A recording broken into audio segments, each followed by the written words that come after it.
Herzlich willkommen zum zweiten Erlebnistag. Mein Name ist Ingo Lies und ich bin der Gründer von Chamäleon. Meine Kollegin Katharina und ich werden Sie jetzt eine Stunde lang spannend, informativ und emotional unterhalten. Schön, dass Sie dabei sind. Wir werden Ihnen heute Abend die Antworten auf die Fragen zum Reisen in 2021 geben. Zum Beispiel, was ist das Einmalige an unseren ganz neuen Reisen nach Europa? Was sagen die Gäste, die gerade aus Namibia zurückgekommen sind? Ingos Sohn Liam, der wird für Sie Don't Worry, Be Happy live hier singen. Und wir schalten nach Costa Rica zu Araceli, einer unserer Reiseleiterinnen, die im tropischen Garten schon auf uns wartet. Übrigens senden wir live aus dem Chamäleon-Haus. Mitarbeiter sind zu Kameramännern, Tontechnikern und Regisseuren geworden. Und die machen das richtig super. Katharina, sag mal, was war denn hier los? Das war ein ganz großartiger Moment, denn Anfang November haben wir erfahren, dass wir den zweiten Platz gemacht haben. Deutschlandweit wurden 692 Reisebüros befragt, die ihre Stimmen abgegeben haben zum besten Veranstalter in der Krise. Und wir waren unglaublich stolz, Platz 2 ganz vorne mit dabei zu sein. Und das war natürlich ein tolles Ergebnis, auch für die Zusammenarbeit mit Ihren Reisebüros. Ganz genau, also herzlichen Dank an die Reisebüros, die hier für uns gestimmt haben, sind wir richtig stolz drauf. Übrigens, wir machen hier die Inspirationen auf den Erlebnistagen und die Beratung und Buchung, die findet dann sehr gerne in Ihrem Reisebüro statt. Und wir wiederum kümmern uns dann um die Reise Ihres Lebens, wohin sie auch immer führt. Vielleicht fragt sich der ein oder andere von Ihnen, wie geht es mir persönlich als Unternehmer, als Gründer von Chamäleon, als Teilhaber zweier Lodges in Afrika und auch als Gründer von 2 Stiftungen. Persönlich kann ich sagen, geht es mir richtig gut. Geschäftlich ist es jeden Tag eine große Herausforderung. Aber die meistern wir, weil ich das beste Team auf der Welt habe, hier in den beiden Chamäleon-Häusern, weil wir fantastische Partner überall auf der Welt haben und weil wir Sie haben. Unsere Kunden, unsere Gäste, die uns sehr, sehr treu sind, auch in diesen Zeiten. Und dass das nicht nur leere Worte sind, sondern das würde ich gerne jetzt auch mit Inhalt füllen, mit Katharina zusammen in der nächsten Stunde, was das eigentlich bedeutet und wie sich das auch ausdrückt. Ich bin sehr aktiv auch, zum Beispiel gab es letzte Woche die DRV-Jahrestagung. Und da war ich zu Gast, einer der Speaker, als es darum ging, was sind eigentlich die Auswirkungen von Corona auf Entwicklungsländer. Da sprach Professor Harald Zeiss, der auch Vorstandsvorsitzender von Futuris ist, einer Nachhaltigkeitsorganisation, in dessen Vorstand ich auch bin. Und wir haben uns ausgetauscht. Die Lage ist ja ziemlich dramatisch. In Deutschland haben wir ja noch Glück im Unglück. Die Arbeitslosigkeit ist um 0,9% auf jetzt 5,9% dieses Jahr gestiegen. In Südafrika zum Beispiel liegt sie bereits 9% höher und inzwischen bei 37%. Das sind wirklich verheerende Aussichten für solche Länder, die so stark auch vom Tourismus abhängen. Weshalb ich mich dafür stark mache, dass die Gäste reisen können, dahin, wo sie möchten und wo es sicher ist. Aktuell eben zum Beispiel nach Namibia, nach Uganda darf man auch reisen und kann man reisen. Und viele Gäste von uns waren eben auch in diesen Ländern schon. Es gibt aber auch Länder, für die es noch Reisewarnungen gibt, aus unserer Einschätzung aber sicher sind. Costa Rica, Kuba zum Beispiel, andere auch. Und Sie entscheiden das. Wir sind der Meinung, die Gäste, Sie können sich selber eine Meinung bilden. Natürlich im Moment, es geht nicht um jetzt. Jetzt haben wir Lockdown, aber es geht um die Zukunft. Und zum Beispiel in der Schweiz gibt es ein ganz anderes Modell. Das Schweizer Modell sagt, eine Reisewarnung gibt es nur dann, wenn die Zahlen in dem Land, in das man reisen möchte, höher sind als hier bei uns. Finde ich eine ganz gute Idee. Sowieso gehe ich davon aus, dass im nächsten Jahr jeder, der ein Flugzeug besteigt, entweder geimpft sein muss oder einen Schnelltest machen muss. Und da hat aus meiner Sicht die Politik bisher noch nicht genug erreicht, noch nicht genug gemacht. Es gibt die Schnelltests, es gibt eigentlich auch genügend oder man hätte bis jetzt genügend herstellen können, sodass man viel, viel mehr testen kann. Wir übrigens hier im Studio sind auch alle schnell getestet, weil wir kommen uns hier natürlich näher an diesem Drehtag hier zu Ihnen ins Wohnzimmer. Toll, dass Sie dabei sind. Es sind andere Zeiten und ich freue mich darauf, Sie jetzt mitzunehmen als erstes nach Namibia, meine zweite Heimat. Und in Namibia bieten wir alle 3 unserer Reisearten an. Also die Erlebnisreisen, unsere Hauptreisen, wo man so in etwa in 4-Sterne-Unterkünften übernachtet, wo man ein ausgewogenes Verhältnis von Aktivitäten hat und wo alles drin ist. Die Genießerreisen sind ein bisschen langsamer. Da ist man eigentlich immer 2 Nächte, manchmal vielleicht sogar 3 an einem Ort. Und die Aktivitäten sind etwas geringer. Die Hotels können auch mal 4,5 Sterne haben. Und dann gibt es noch die Adventure-Trips für die 20 bis Junggebliebenen, die natürlich den höchsten Aktivitätsgrad haben. Und dann sind die Unterkünfte vielleicht auch mal nur 3 Sterne. In Namibia, da hatte ich mein letztes großes Adventure dieses Jahr im Februar. Am 21. Februar hat Pack Safari, unser Partner in Namibia, Livia und Peter hier zu sehen auf dem Bild, haben gefeiert. 25 Jahre Pack Safari. Eine Riesenparty, hat sehr viel Spaß gemacht. Wir haben Corona irgendwie noch gar nicht richtig begriffen. Es war ja schon langsam am Kommen.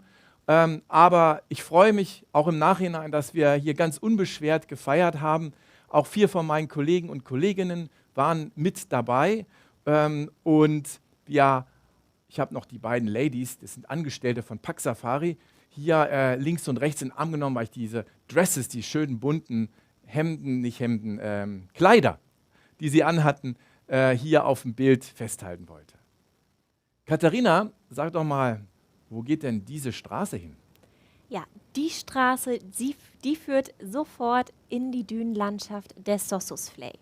Und wir machen uns ziemlich zeitig auf den Weg, denn nur am Morgen kann man dieses fabelhafte Schattenspiel in den Dünen beobachten. Und wenn wir dann da sind, dann heißt es rauf auf die Dünen, jeder so lang und weit er mag. Und eins verspreche ich Ihnen, egal wie weit Sie laufen, unten ist man immer ganz schnell.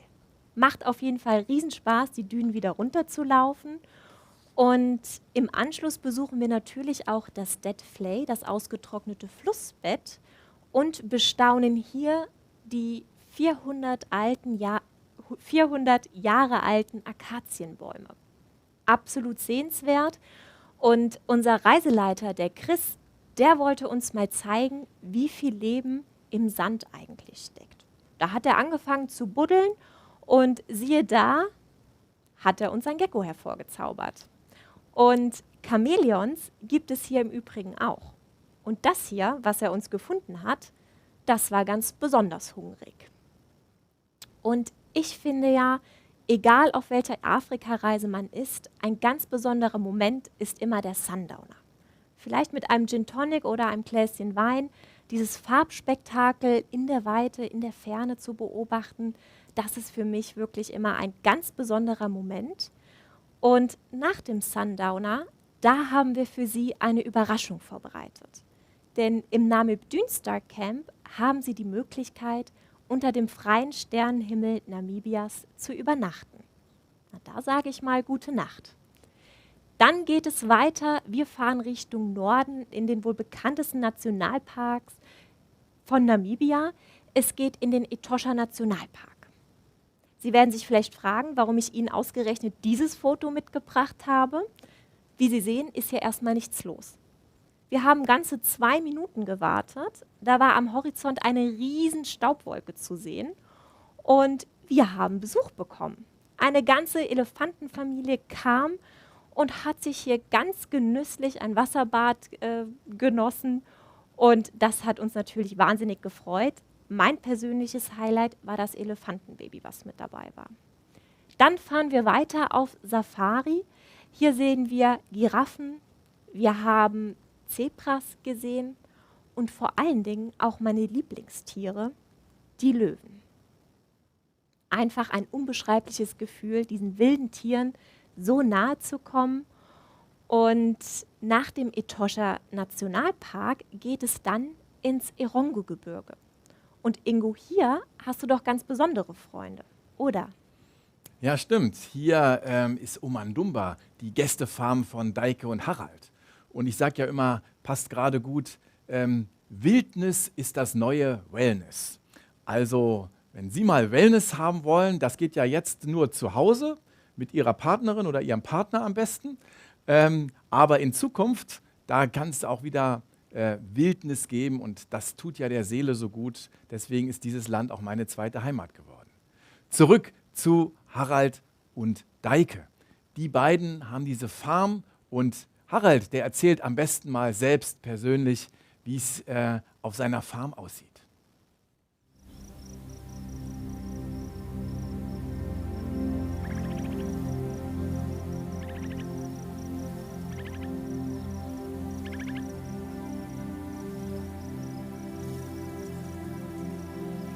Du wirst mit Sonnenauf- und Sonnenuntergängen bezahlen. Wir leben frei, du hast nicht die Hektik, du kannst bis an den Horizont gucken.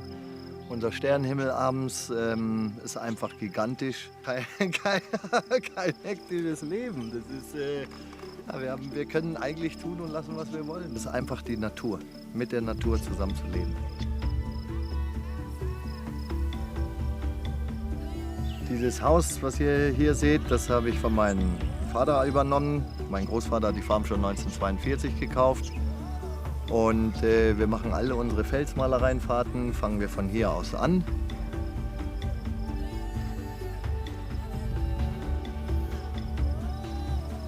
Und dann haben wir auch das lebende Museum der Sannen hier. Und da können die Gäste nachmittags hinlaufen.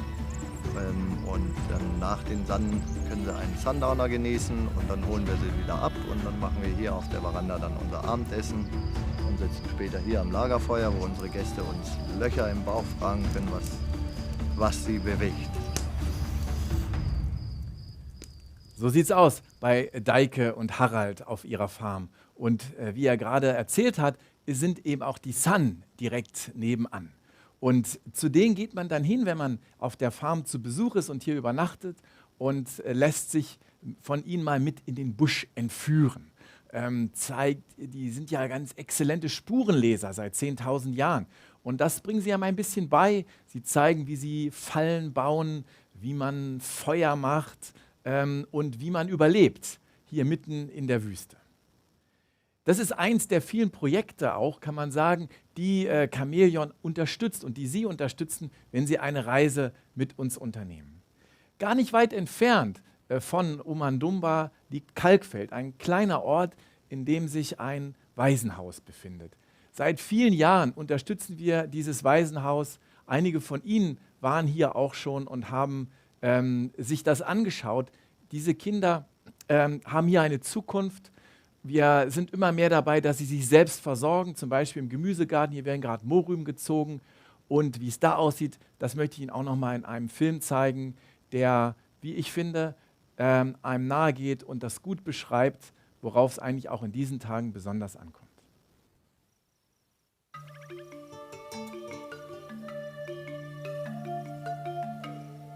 My name is Jennifer. My name is Mishek. I'm Basti. My name is Justine. My name is Colin. My name is Ben. My name is Kevin. When I become big, I want to come and help people just like we've been helped here. The orphanage was started with only 3 kids, but the numbers increased as the years went by. It's something that's on my heart. I want to do. I want to study to be a social worker. But for now, I'll be working with the kids. We have 38 children there. I like to stay and work with orphans and vulnerable children to help them out, to be a better person in his life in the future. We make sure that they are safe here, so we provide shelter, we provide food, and also we make sure that they go to school. The idea behind all these projects is to equip the kids so that by the time they go out of this place, they should be able to sustain themselves.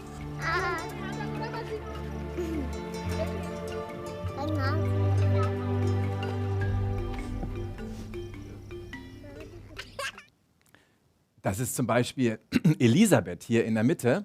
Die ist inzwischen schon älter geworden, sie ist 18, ich habe sie im Februar getroffen und geht jetzt zur Universität in Windhoek. Ein Riesenerfolg auch dieses Kinderheims, und wir versuchen die Kinder eben auch im Anschluss gut zu betreuen. Denn das, was Sie hier lesen können, das ist das, was auch in diesen Zeiten eben besonders wichtig ist. Und an dieser Stelle möchte ich Ihnen einmal ganz herzlich danken, denn wir haben dieses Jahr so viele Spenden erhalten wie noch nie. Spenden von 25 €, gerade in den letzten 3 Wochen, natürlich zu dieser Zeit, wo Weihnachten bevorsteht, bis hin zu 1.000 €. Ich bin davon wirklich sehr berührt.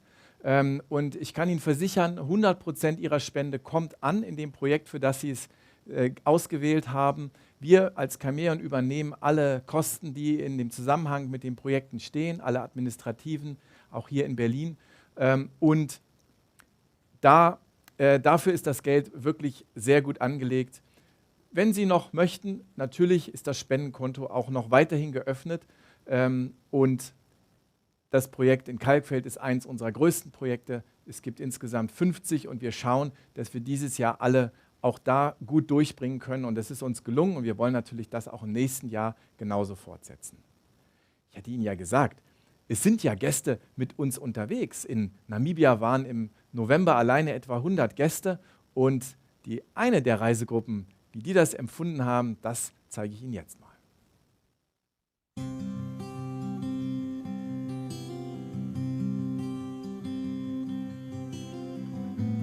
Ich bin froh, dass ich hier bin und bin total glücklich und zufrieden.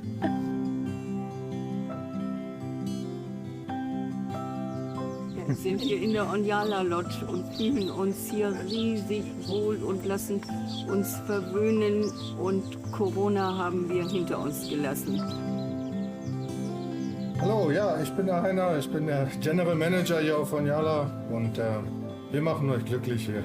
Hallo, ich heiße Tobias, ich bin der Barkeeper hier bei Onyala. Ich heiße Christine, ich bin Rezeptionist bei Onyala. Ich heiße Ellen, ich bin Koch hier. Ein Highlight nach dem anderen. Man denkt immer, es gibt keine Steigerung, aber nach Etosha gab es dann halt wieder die Überfälle oder die Lodges waren toll. Es war alles toll. Wie man sieht, ist hier alles, hier sind gar keine Menschen, also mein Name ist der Rolf, auch Chamäleon. Ich kann eigentlich jedem nur raten, mutig zu sein. Eine traumhafte Reise.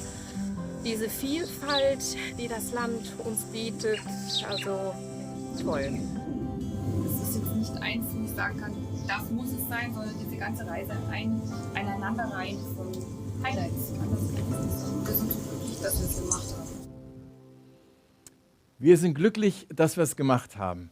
Und hier auf Onyala, da kann man die Reise dann eben wunderbar ausklingen lassen, zum Beispiel auch im Outdoor-Spa, wo die Massagen dann stattfinden. Und mit den Jungs war ich hier natürlich auch schon immer wieder. Und wer beim ersten Erlebnistag Mitte Oktober dabei war, der erinnert sich noch, da hatte Liam ja seine Führerscheinprüfung genau an dem Tag bestanden und fährt seitdem auch mit Führerschein hier in Deutschland. Vorher konnte er in Namibia zum Beispiel auch schon immer mal ohne Führerschein fahren, zum Beispiel auf der Onyala Lodge. Und da hat er eben gut geübt, wie man im nächsten Video gut sehen kann. Jetzt geht's los.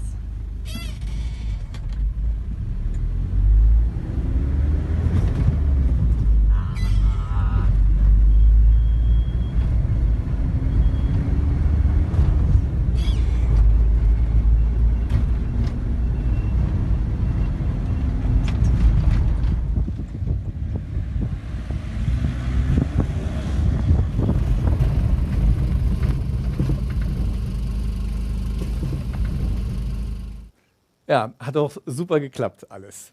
Und dann natürlich abends der Sternenhimmel angeschaut, mit bloßem Auge ist es schon grandios, aber erst recht durch das Teleskop hier, was extra auf Onjala errichtet wurde für uns, für Sie, um da durchzuschauen.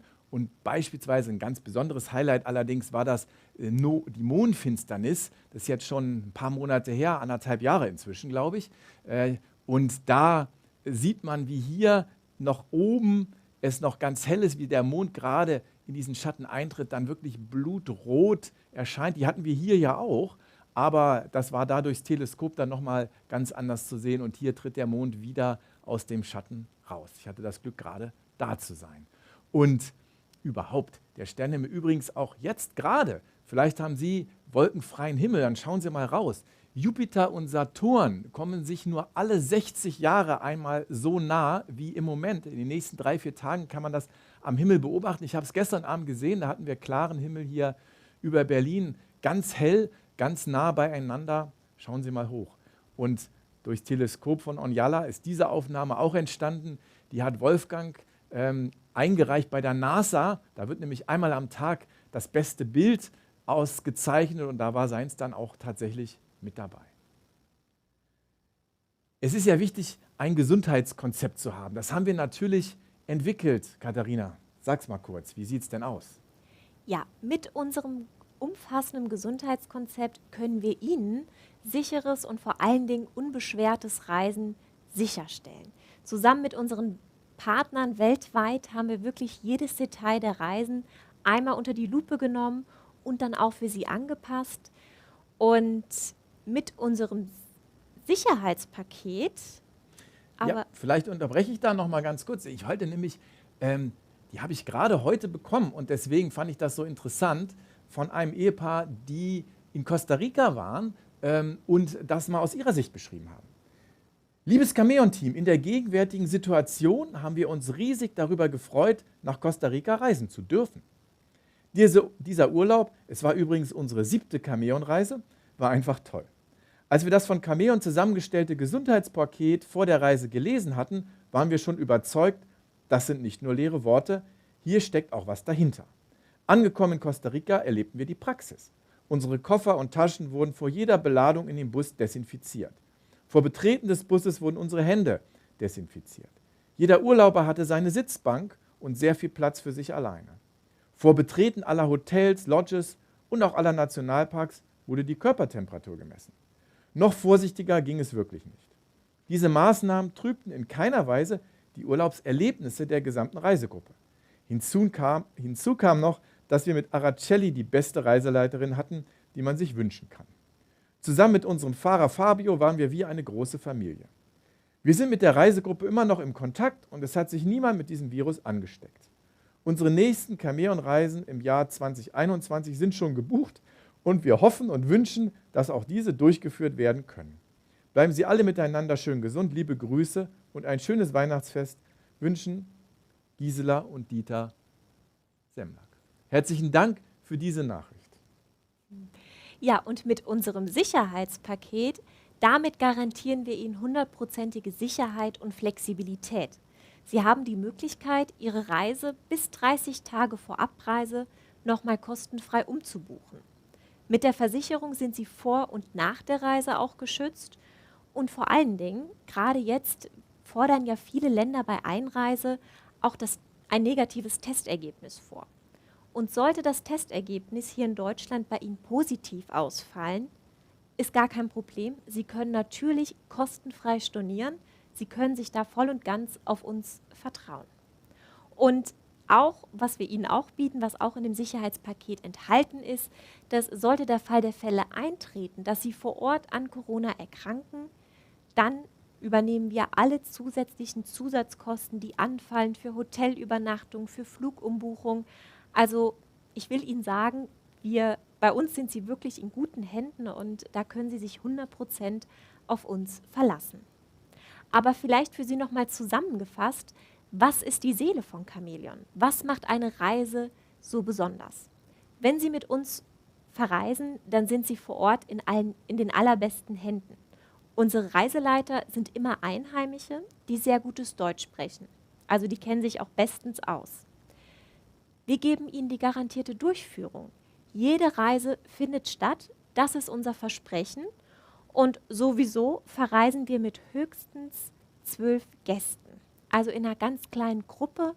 Und da sind sie dann auch in den Unterkünften oftmals ganz exklusiv untergebracht. Unsere Unterkünfte sind klein und sorgfältig ausgewählt und vor allen Dingen landestypisch. Wir möchten, dass sie spüren, in welchem Land sind sie gerade zu Gast, wie hier zum Beispiel auf der Franz Ndongo Lodge in Namibia. Traumhaft die Aussicht von dieser Terrasse. Und Ingo, wo kommt man denn am besten zur Ruhe? Auf Sansibar, an den schönsten Stränden der Insel, haben wir das Aqua Beach Resort gebaut.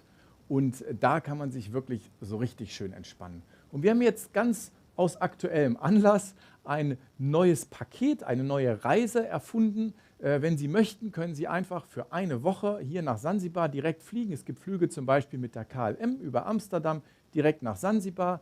Oder ab Ende März gibt es auch Flüge mit der Condor ab Frankfurt direkt nonstop nach Sansibar und können dann 7 Tage hier bleiben, haben wir einen super Preis gemacht. Und wenn Sie möchten, dann, wenn Sie früh genug dabei sind, dann kriegen Sie ein kostenloses Upgrade auf unsere Suiten, die direkt vorne am Strand liegen, sofern sie noch frei sind. So viel aus Namibia und zu den Besonderheiten, die jede Chamäleon-Reise auszeichnen. Jetzt nach Vietnam. Vietnam hat ja viele Ethnien. Und das sieht man in den Gesichtern, wenn man durch dieses Land reist. Überhaupt zeichnen sich die Menschen besonders aus. Wir haben noch nie so viel Freundlichkeit erlebt, so viel Herzlichkeit, so viel Miteinander, so viel Spaß, auch wenn man sich nicht immer gleich so gut und einfach verständigen kann. Auch Levi, der hier gerade 7 Jahre alt war, hat kontaktet und sehr viel Interesse gefunden an diesem süßen Mädchen hier in den Bergen von Sapa. Und unsere beiden Reiseleiter, Tuan und Phu, die zeigen Ihnen jetzt mal ein bisschen mehr von Vietnam.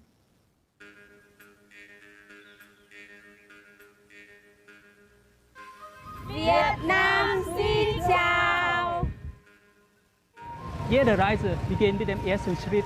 So beginnt unsere Vietnamreise hier in Hanoi. Seit über 1000 Jahren Hauptstadt von Vietnam. Ich bin Tuan, freue mich, Ihnen meine Stadt und die Seele Vietnam näher zu bringen. Hallo, xin chào. Mein Name ist Thu. Ich bin Reiseleiter bei Chamäleon. Die Stadt hat eigene Charme und entdeckt immer etwas Neues. Vietnam ist ein schönes Reiseland. Das Land ist vielfältig und hat viel zu bieten. Von großen Reiterrassen in Sapa bis zu spektakulären Hạ Long Bucht.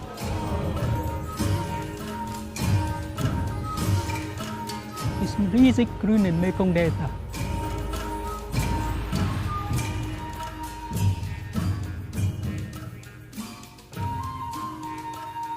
Besuchen Sie uns. Vietnam freut sich auf Sie.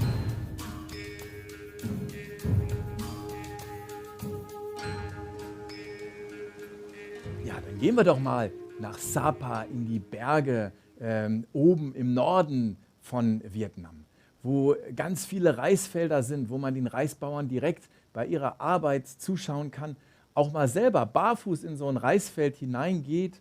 Das ist nämlich ganz schön viel Arbeit, was wir hier natürlich als eigentlich relativ günstig als Reis einkaufen. Das hat man eine ganz andere Wertschätzung für Reis, wenn man das hier mal persönlich kennengelernt hat. Und die Kinder, die haben da ihre Wasserbüffel. Fahrräder sind da nicht so geeignet in den Reisterrassen und den Reisfeldern und Bergen hier oben. Aber den Schweinen, denen geht es auf jeden Fall ganz besonders gut. Wir sind mit ihnen dann hier auch in den Dörfern eben unterwegs, 2, 3 Tage in dieser Gegend, auch mal bei einer Familie zu Hause. Die Vietnamesen haben ja eine besondere Küche, die ist viel besser noch als in so manchem vietnamesischen Restaurant hier bei uns in Deutschland, wenn man da vor Ort ist Und die Vietnamesen haben große Freude daran, viele verschiedene Gerichte zuzubereiten. Und dann kann man sich das aus Schalen, das nehmen, was einem am besten zusagt. Am besten natürlich immer mal alles probieren. Man kommt an den Märkten vorbei, wo die Hmong, die verschiedenen Ethnien der Hmong, da gibt es nochmal wieder Unterethnien, die hier zu Hause sind. Die schwarzen Hmong zum Beispiel mit diesen tollen Trachten, die sie immer noch tragen, und die Kinder sind natürlich immer besonders schön zu fotografieren. Und dann übernachten sie in der Topaz Eco Lodge, oben hoch, mit tollem Blick von ihrer Terrasse über die Bergwelt. Und dann können sie sich nach einem langen Tag wunderbar in ihr Bett schmeißen, so wie ich das jetzt auch mal mache. Ha! Ja, da möchte man doch mal drin liegen, oder? Ein ganz anderes Highlight von Vietnam ist die trockene Halong-Bucht.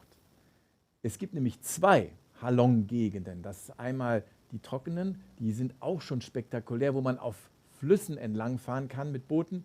Aber die ganz groß bekannte Nationalpark ist die Halong-Bucht selbst mit über 3000 Inseln. Viele Veranstalter machen hier eine Tagestour durch diese Inselwelt. Bei uns sind es 3 Tage. 2 Nächte auf einem eigens gecharterten Boot. Dann kann man auch weit hinausgehen und diese Landschaft genießen. Und wenn man mal was tun möchte, dann kann man sich eins der Kajaks schnappen, die es auf dem Boot gibt, und einfach ein bisschen an Land paddeln. Es gibt sehr spektakuläre Tropfsteinhöhlen, die man auf einer der Inseln dann besichtigen kann. Dann fährt man wieder weiter. Es ist ganz entspannt.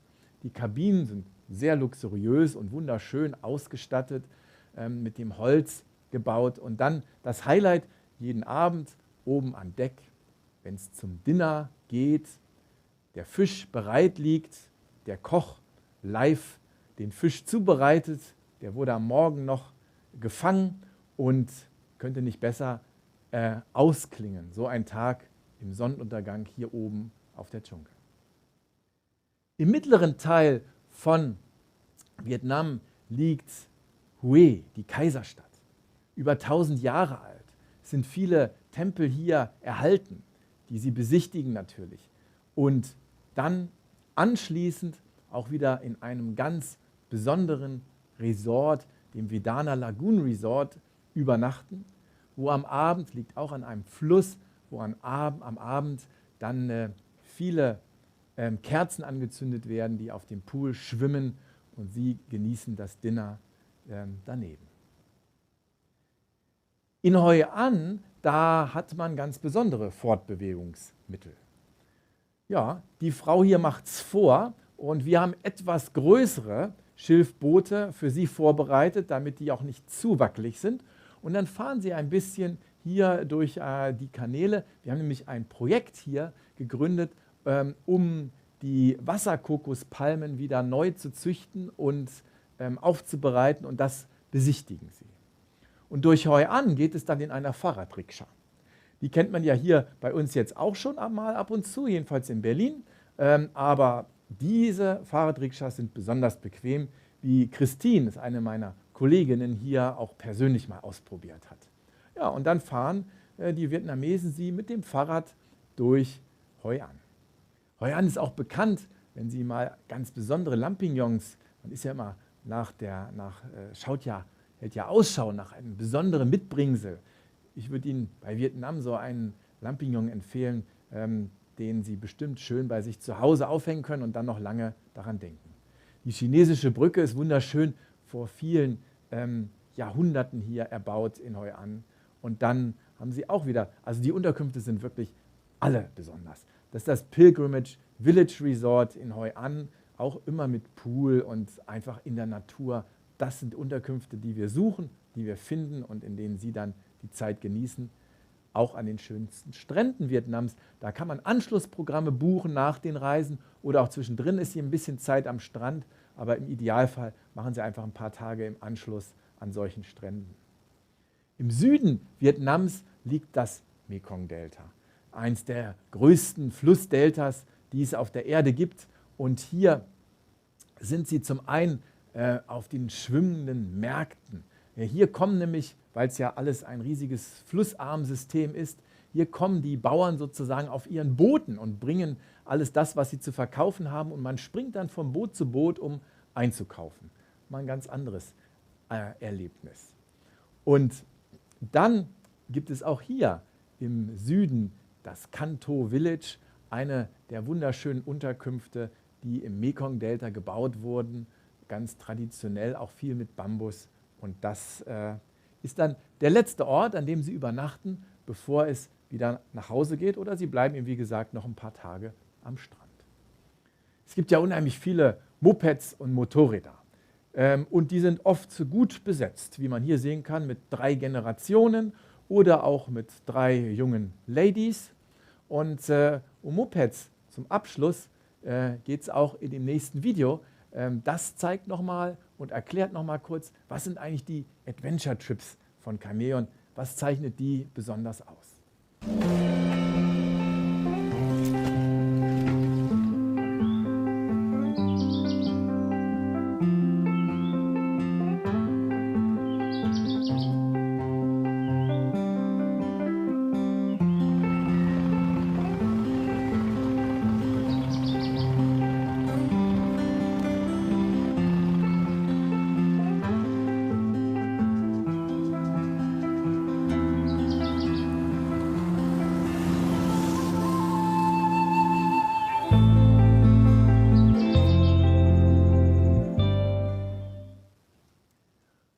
Das war Vietnam.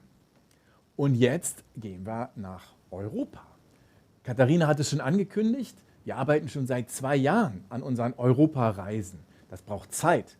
Und jetzt ist es soweit. Die ersten 3 sind online gegangen heute und weitere 12 werden im Januar online gehen. Und dann können Sie auch mit Chamäleon nächstes Jahr nach Europa reisen. Entweder einfach eine Reise durch Europa oder meine Empfehlung, Sie machen eine Fernreise und eine Reise durch Europa. Was ist das Besondere an den Europareisen von Chamäleon? Natürlich gilt all das, was alle Chamäleon-Reisen auszeichnet, auch für unsere Europareisen. Das heißt, höchstens 12 Gäste pro Reisegruppe. Die Reisen haben einen deutsch sprechenden einheimischen Reiseleiter. Jede Reise wird durchgeführt. Natürlich gibt es auch 100 Quadratmeter Regenwald bei den Europareisen, um den klimatischen Fußabdruck auszugleichen. Apropos Flüge. Alle Flüge sind mit der Lufthansa bei allen 15 Reisen. Rail and Fly ist immer inklusive im Preis. Und natürlich gibt es auch das besondere Seele, Liebe, Herz-Paket, wie wir unsere Reiseunterlagen kennen, mit allem, was dazugehört. Und hier auf dem ersten Bild, da sehen wir Dubrovnik. Das ist ja in Kroatien. Und dahin, Katharina, führt eine unserer Europareisen, nicht wahr?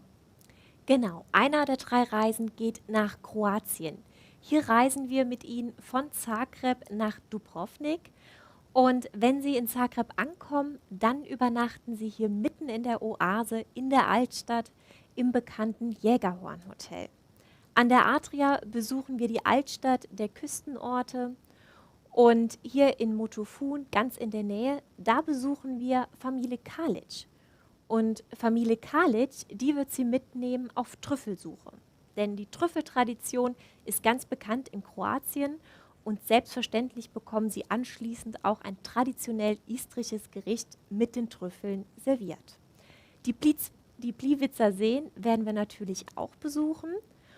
Und mein ganz persönliches Highlight und absolutes Lieblingsland ist ja Portugal. Ich finde die Lebensqualität und die unaufgeregte Herzlichkeit der Portugiesen wirklich einmalig. Deshalb freue ich mich, wir reisen mit Ihnen von Porto bis in den Süden an die Algarve nach Lagos. Und von Porto aus besuchen wir das Douro-Tal. Und hier haben Sie dann auch von Ihrer Unterkunft, von der Terrasse, eine traumhafte Aussicht auf die Weinberge. Und selbstverständlich haben wir dann auch am Abend für Sie einen Weinbesuch bei der Familie hier ganz in der Nähe organisiert. Wir reisen gen Süden und in Lissabon, da erfahren Sie das Geheimrezept der leckeren Pastéis de Nata in einem Kochkurs. Und ganz im Süden, an der Algarve, da erwartet sie dann ein absolutes Highlight. Sie besuchen den Naturpark Ria Formosa. Ehrlich gesagt, mein Lieblingsplatz mit traumhaften Sandstränden. Ja, Wildlife gibt es auch in Europa. Das entdecken Sie auf unserer Baltikumreise. Die geht durch Litauen, Lettland und Estland. Und ein Highlight ist sicherlich der Naturpark hier in Estland. Hier gibt es tatsächlich noch Elche, Luchse und sogar Bären, also Natur pur. Und als grüner Abschluss von diesem Besuch im Naturpark übernachten Sie auch gleich mittendrin im wunderschönen Country Club, traumhaft gelegen. In Riga besuchen wir natürlich die Altstadt, die ja auch UNESCO-Weltkulturerbe ist. Und in Litauen auch selbstverständlich die Wasserburg Trakai. Also wir haben hier noch weitere Highlights für Sie eingebaut. Es ist der Bernsteinkurs mit dabei. Sie backen Brot bei der Familie in Lettland. Auf all unseren Europareisen eben ganz besondere Erlebnisse für Sie.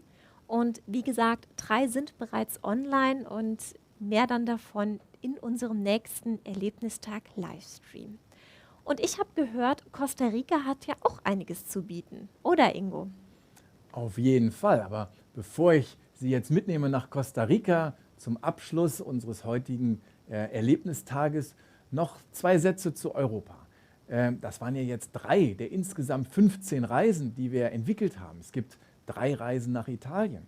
Es wird 2 Reisen durch Frankreich gehen. Irland, Spanien natürlich. Also, und wenn Sie sagen, ja, ich war ja in vielen dieser Länder schon mal. Durchaus, aber mit Sicherheit noch nicht so, wie wir diese Reisen gemacht haben.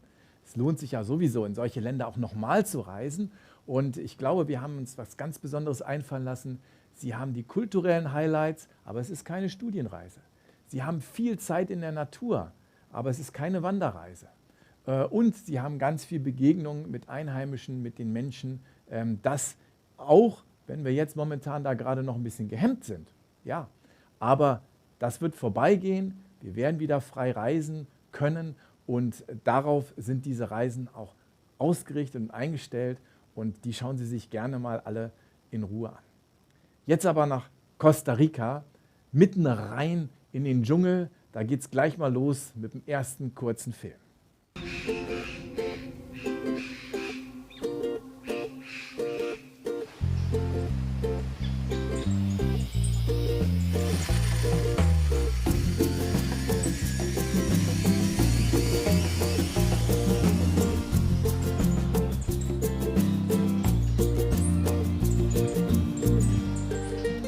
Ich hatte schon viel über Costa Rica gelesen, aber damit hätte ich nicht gerechnet.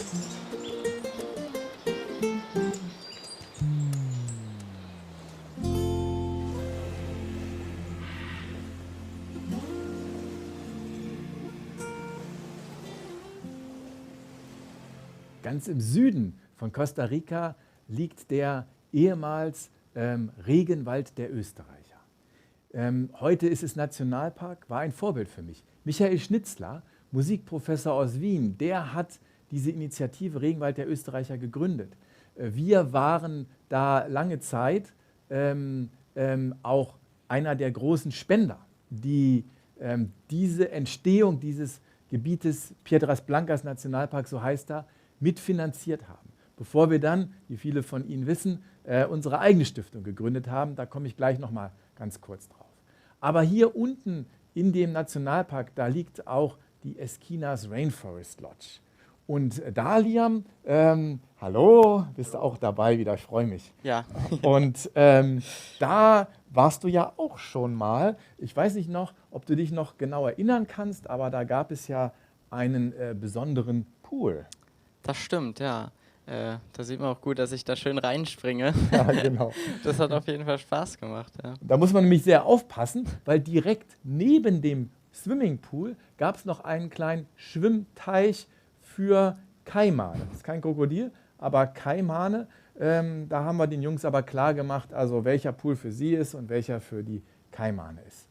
Ja, und dann waren wir ja hier auch im Regenwald. Ich finde das übrigens besonders erwähnenswert, dass hier die beiden Jungs, Liam, ein Namibia-T-Shirt anhat, was er aus Namibia mitgebracht hatte, auf unserer Reise durch Costa Rica. Ja, das sind Reiseveranstalterkinder.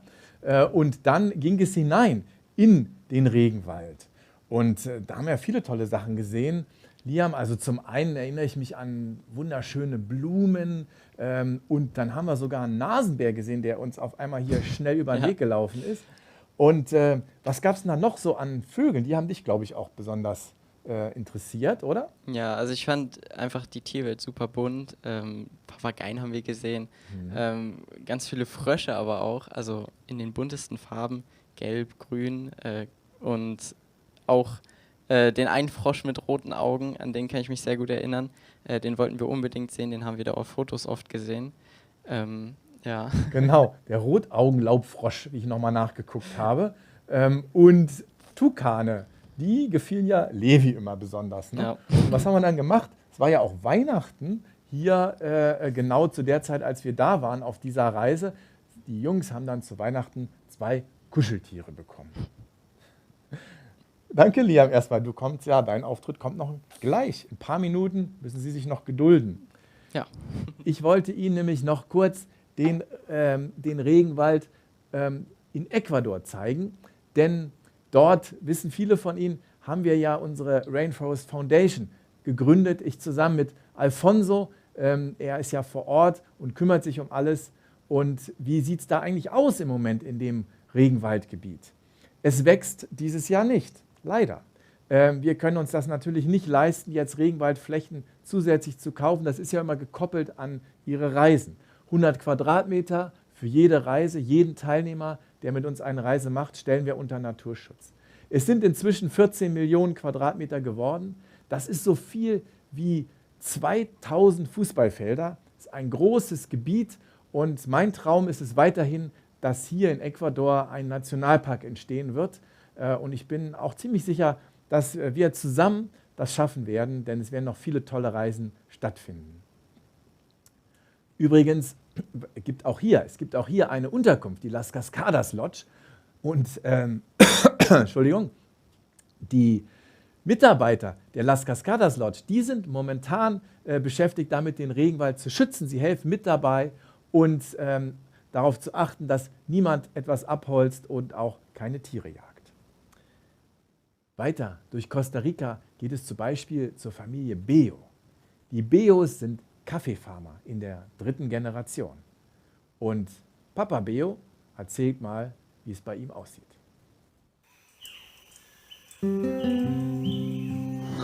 Esta es nuestra finca, nos ubicamos en Monteverde. La finca tiene una altura de 1000 metros sobre el nivel del mar, al Pacífico, con un clima muy estable. Siempre alrededor de los 20, 24 grados centígrados. Es de un aroma y un sabor intenso, que cultivamos nuestro café en armonía con la naturaleza, sin químicos, tratando de variar la naturaleza lo menos posible. So sieht es aus. Das war jetzt Spanisch, wie wir alle gemerkt haben, aber ich fand es trotzdem spannend, das mal so zu sehen. Und da sind sie zu Hause und dann wird ein sehr leckerer Kaffee serviert von der Familie Beo und sie lernen etwas über die Kaffeefarmerei. Und von Araceli haben Sie schon ein bisschen gehört, meine Lieblingsreiseleiterin, aber es gibt noch mehr. Und die 3 von unseren Reiseleitern, die zeigen Ihnen mal ein paar Höhepunkte Costa Ricas. Hola, bienvenidos a Costa Rica. Hallo liebe Gäste. Das ist aber leider nicht unsere Reisebus. Buenos días, amigos. Willkommen in Costa Rica. Ich bin Diara, Araceli. Pura vida. Ich heiße Vorname Randall. Naturreiseleiter bei Chameleon mit so viel Erfahrung. Ich bin der Fritz und ich würde mich so freuen, euch zum Beispiel die Berge Costa Ricas vorstellen zu können. Eine ganz tolle, sanftige, grüne Farbe.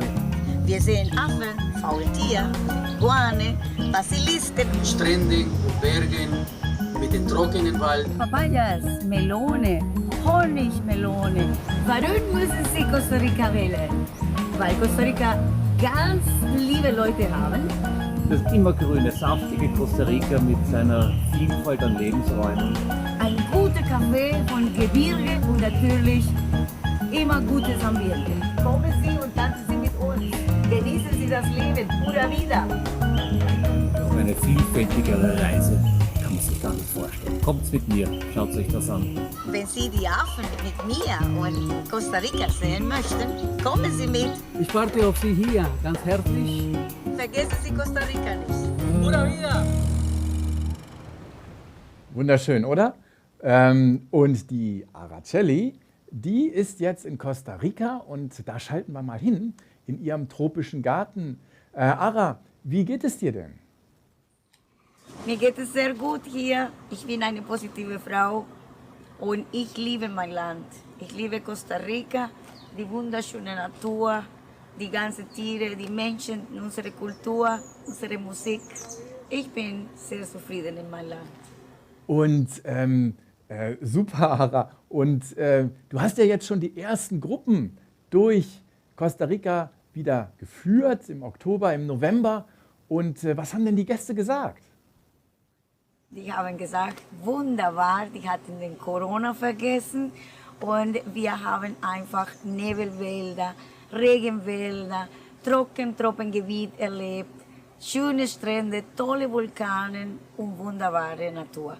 Also die sind sehr glücklich, die sagen, die haben alles zu Hause gelassen, vergessen die ganzen Sorgen und die genießen die Zeit mit uns. Und was liebst du am allermeisten persönlich in Costa Rica, in deiner Heimat?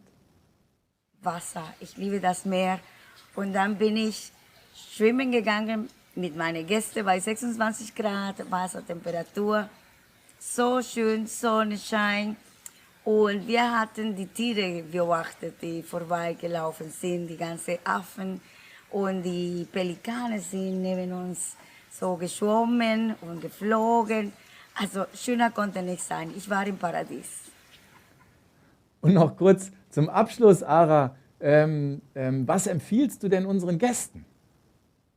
Kommen Sie ohne Angst. Hier ist wunderschön und wir können sehr schöne Momente, die Reise Ihres Lebens zusammen haben. Vielen Dank, Ara. Das war schön von dir zu hören. Ich kenne sie natürlich auch persönlich und sie war auch schon hier in Berlin bei uns zur Reiseleiter Academy.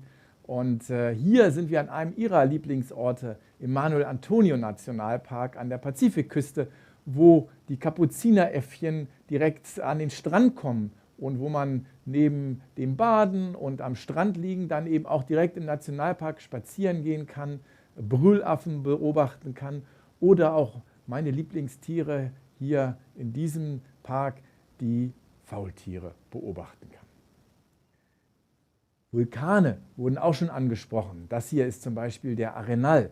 Da gibt es das Arenal Manoa Hotel, in dem wir übernachten mit wunderbarem Blick direkt auf den Vulkan, der noch aktiv ist. Wie man gut sehen kann, auf der einen Seite ist er nicht bewaldet. Und auf den anderen, auf den Irasu zum Beispiel, da kann man so fast bis ziemlich weit oben hinfahren und dann noch ein Stück laufen und in den Krater hineinschauen. Regenwälder gibt es in verschiedenen Höhenlagen, auch zum Beispiel der Monteverde Nebelwald, ist wieder ein ganz anderes Gebiet mit viel in bergiger Landschaft und mit vielen Moosen und Farnen. Man kann hier auch ganz toll die Kolibris beobachten, von denen hier sehr viele leben und das ist ja irre, wie die an der Luft stehen können, das mal live zu sehen. Ganz in der Nähe liegt die Trogon Lodge und in dessen Nähe wiederum sind die Quetzale. Die kann man hier eigentlich immer beobachten, weil die Reiseleiter genau wissen, wo ihre Nester sind und ihre Rufe erkennen. Und das sind ja die vielleicht schönsten Vögel überhaupt, die Göttervögel der Azteken. Und jetzt gehen wir noch an die andere Seite zum Abschluss, auf die Karibikseite. Und da gibt es eine Unterkunft, die heißt Le Chameleon Boutique Hotel. Na, passender könnte es ja nicht sein. Und das ist auch das Stichwort für Liam. Denn jetzt sind wir ja hier auf der Pazifikseite, da wo auch der Reggae zu Hause ist. Und da haben wir, ich finde, passend zu dieser Zeit einfach mal auch in dieser Stunde Corona vergessen und denken an die schönen Plätze überall auf dieser Welt, sich ein bisschen zurücklehnen. Und jetzt wünsche ich Ihnen ganz viel Spaß mit dem Lied Don't Worry, Be Happy.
Super.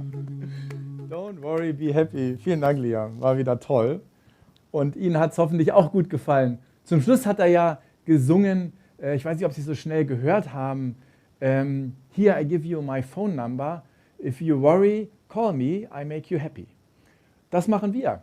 Rufen Sie uns an, wenn Sie Reiseträume haben. Wir kümmern uns gerne um Ihre Träume und Sie können sicher sein, dass Sie auch flexibel damit umgehen können, auch wenn Sie jetzt eine Reise buchen, wo es noch nicht so ganz klar ist, fürs zweite Halbjahr nächstes Jahr ist es ja alles kein Problem, das kann man, glaube ich, jetzt schon so sagen, aber wenn Sie früher schon weg wollen, im ersten Halbjahr, und es klappt dann nicht, Sie haben kostenfreies Umbuchungsrecht bis 30 Tage vor der Reise und sowieso arbeiten wir immer mit allen partnerschaftlich zusammen.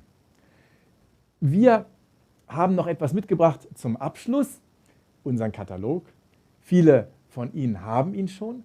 Wenn Sie ihn noch nicht haben, Sie können ihn bestellen. Sie können ihn aber vor allen Dingen auch in Ihrem Reisebüro abholen oder sich von Ihrem Reisebüro diesen Katalog nach Hause schicken lassen.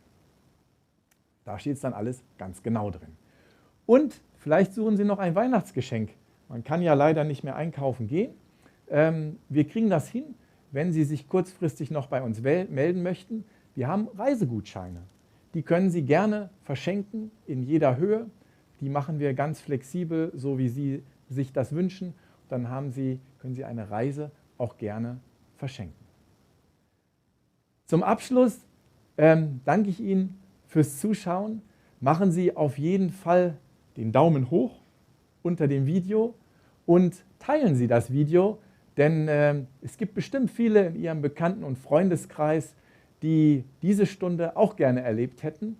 Und das können Sie, wenn auch nicht live, dann zumindest ja im Nachhinein noch. Ich freue mich auf Sie zum 3. Erlebnistag. Der wird am 11. Februar sein. Wir gehen und reisen mit Ihnen zusammen nach Tansania, nach Kuba und nach Japan. Darauf freue ich mich schon sehr. Vielen Dank und Applaus für Katharina und Liam. Ich wünsche Ihnen alles Gute und das Wichtigste, bleiben Sie gesund. Vielen Dank, wir sind für Sie da.